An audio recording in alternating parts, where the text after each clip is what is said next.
I'm Tyler Hull, And I'm Hayden Rich. and we'll be making a rocket out of everyday household materials. The materials you'll need are matches, a lighter, some foil, and some paper clips. So the first step, we'll be taking some aluminum foil and wrapping it around the match. You want to get about a nice even rectangle. Doesn't have to be perfect. And what you're going to do is you're going to place the matchstick in the middle of the foil. Secondly, you're going to fold the top half down so that it makes a crease right at the middle of the matchstick. And you're going to want to make sure that the match is held in place tightly by the foil. Next, what you're going to do is you're going to wrap one half around the matchstick and then wrap the rest around that, making sure it's nice and tight the entire time. So the finished product should look a lot like this, where it's wrapped all the way around, nice and tight, and you're ready to go.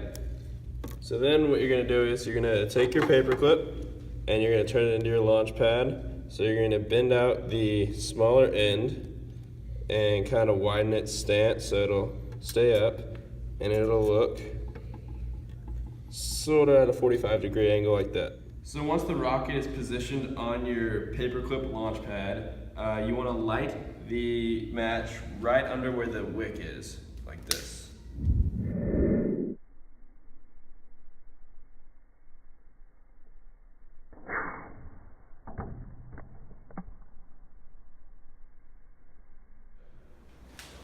Wow, what a takeoff! That was crazy. Well, you might be wondering, how did that happen? And I was thinking the same thing. But when we get down to the physics of it, we can start explaining how that rocket really took off.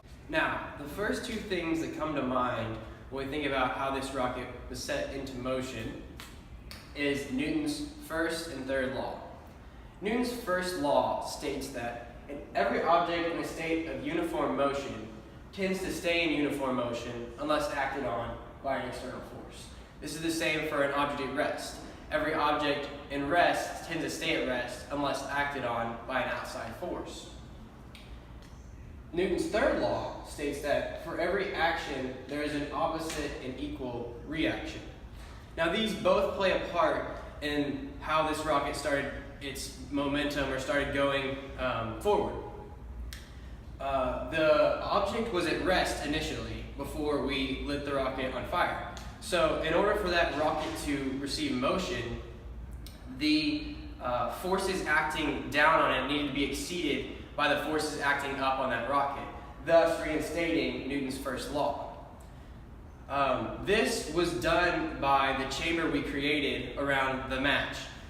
When we wrapped the foil around the match and then applied the pressure of the lighter and allowed a combustion to start taking place, and there was an equal amount of forces pressurizing the rocket on all sides of the chamber. However, there was some space left in the outside of the chamber at the bottom for the forces to be exerted out. That comes into play with Newton's third law. As the forces were thrusting out, the force going downwards had to be equaled by a force going upwards in the same way. Because of that, that allowed the rocket to take off and go forward up into the air. Now, once it reached a certain point, there was no longer a strong enough force to go against what gravity's pulling it down, so it then started going back down to Earth. This is how Newton's first and third laws sort of started taking effect into this situation. What comes into play next is Newton's second law, and I want to see what Tyler has to say about that. Thank you, Hayden. Another important part of understanding the physics of the rocket is Newton's second law, which is F net is equal to ma. This is to say that the force of the rocket is equal to the mass times the magnitude of the acceleration. That's also equal to the change in momentum over the change in time. And we can see that these two are equal by deriving this F net equation by saying F net is equal to m. Acceleration is equal to this change in velocity or change in time, so we'll replace that with dv over dt. And based on the equation for momentum, we see that momentum is equal to mass times the change in velocity over the change of time, or acceleration. And so we'll replace that again and get F net is equal to dp over dt. In this experiment, we can see that the force applied is related to the change of momentum. That brings us to another point of the physics, that the momentum in the rocket is conserved throughout the entire experiment. This means that as the rocket begins to take off, the thrust that's caused by the ejection of the combustion is conserved in the positive direction, which relates back to that third law that says for every action there's an opposite and equal reaction. So as the momentum is applied negatively, a counter momentum is applied in the positive direction to counteract it, which propels our rocket.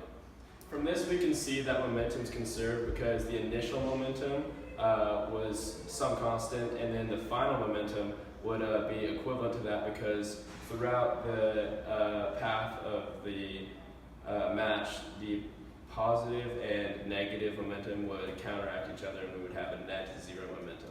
Bring it in there. Yay! Now you might be wondering, how does this apply to real life? Well, unless you're a scientist, a rocket scientist that is, you probably won't be using rockets anytime soon. But everyday activities also involve these things. Conservation of momentum occurs, such as when you just saw with me hitting that dinger right there, that as a baseball bat, the momentum was a certain speed. As the ball came, the momentum of the bat slowed down while the momentum of the ball sped up, therefore conserving momentum in that system. Oh, hey, I didn't see you there.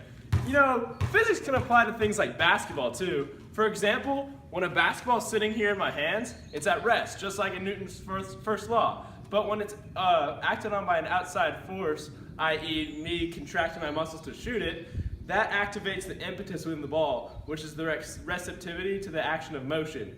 And that is like how Newton's first law says that an object in motion, or in uniform motion, will stay that way until acted on by a net force. So the ball that's at rest will stay at rest until I shoot it. Thanks for watching. We'll see you in class tomorrow, Physics C, 6th period.